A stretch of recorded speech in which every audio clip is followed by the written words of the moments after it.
Hello friends, आज मैं आपके सामने लेकर आया हूँ एक ऐसी सुपरनैचुरल स्टोरी जिसमें एक दो नहीं बल्कि बहुत सारे लोगों ने मरे हुए लोगों को देखा था। तो बढ़ते हैं अपनी आज की कहानी की तरफ। ये कहानी है हैदराबाद की। आज से करीब 21 साल पहले सन 2002 में एक चोर जो काफी दिनों से एक घर में चोरी करने की प्लानिंग कर रहा था, एक रात वो उस घर की दीवार कूदकर चोरी करने जाता है।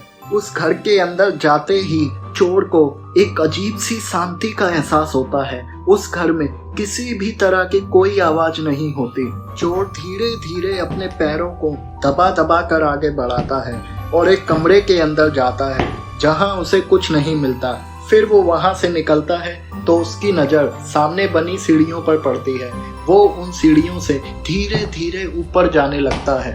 ऊपर जाते ही चोर को एक कमरा दिखता है। चोर धीरे धीरे उस कमरे की तरफ बढ़ने लगता है और जैसे ही वो कमरे का गेट खोलकर कमरे के अंदर जाता है, उसकी नज़र सामने पड़े एक बेड के ऊपर जाती है। चोर उस बेड को देखकर शॉक हो जाता है।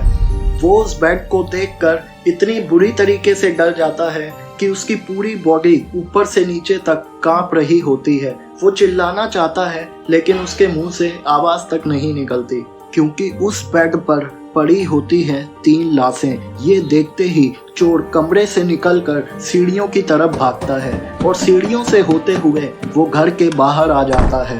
बाहर आने के बाद वो भागता हुआ नजदीक के एक पुलिस स्टेशन के अंदर जाता है और घबराई हुई सी आवाज में कहता है, साहब वहाँ एक घर में 3 लाशें पड़ी हैं। इतना सुनने के बाद पुलिस की एक टीम चोर के साथ उस घर में जाती है। उस घर में पुलिस सीढ़ियां चढ़कर जैसे ही उस कमरे के अंदर जाती है तो उनका दिमाग खराब हो जाता है। पुलिस जब उन लाशों को नज़दीक से देखती है तो वो एक लेडी और उसकी 2 बच्चियों की लाश होती है और लाश के पास एक मोमबत्ती, माचिस और कुछ काले जादू की किताबें मिलती हैं और कमरे का सामान पूरा इधर से उधर बिखरा हुआ होता है। अब पुलिस उन लाशों को अपने कब्जे में लेकर पोस्टमार्टम के लिए भेजती है। अगले दिन जब पुलिस के पास पोस्टमार्टम रिपोर्ट आती है, उसे देखकर पुलिस की आंखें फटी रह जाती हैं, क्योंकि उनकी मौत 3 महीने पहले हो चुकी थी। अब पुलिस इस केस को सुलझाने के लिए आसपास के कुछ पड़ोसियों से पूछताछ करती है।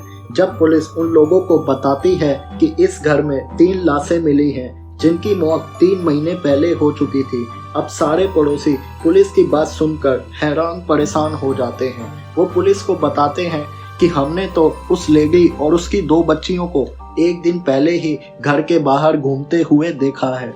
वो लेडी कभी कभी अपनी दोनों बच्चियों के साथ रात को हाथ में एक मोमबत्ती लेकर उस रोड पर घूमती है और उसकी बच्चियों के हाथ में खून की बोतल होती है। पुलिस को उन लोगों की बातों पर बिल्कुल विश्वास नहीं होता। तभी एक आदमी पुलिस के पास आकर कहता है कि साहब, हम तो इनसे खुद बहुत परेशान थे और हमने इनके खिलाफ पुलिस में कंप्लेन भी की थी। उसके बाद जब पुलिस अपना रिकॉर्ड चेक करती है तो पुलिस को पता लगता है कि इस आदमी ने अभी कुछ दिन पहले ही सच में उस लेडी के खिलाफ कंप्लेन की थी।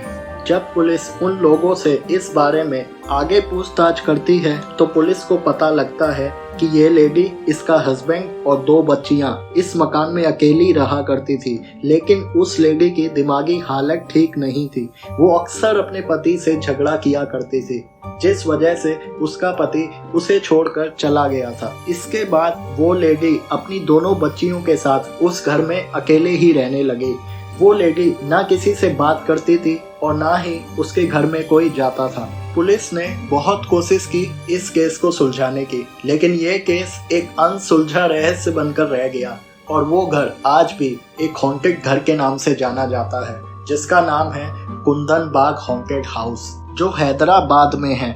इस घर से जुड़ी और भी बहुत कहानियां हैं। अगर आपके पास भी ऐसी कोई कहानी है तो आप हमसे हमारी मेल आईडी पर शेयर कर सकते हैं।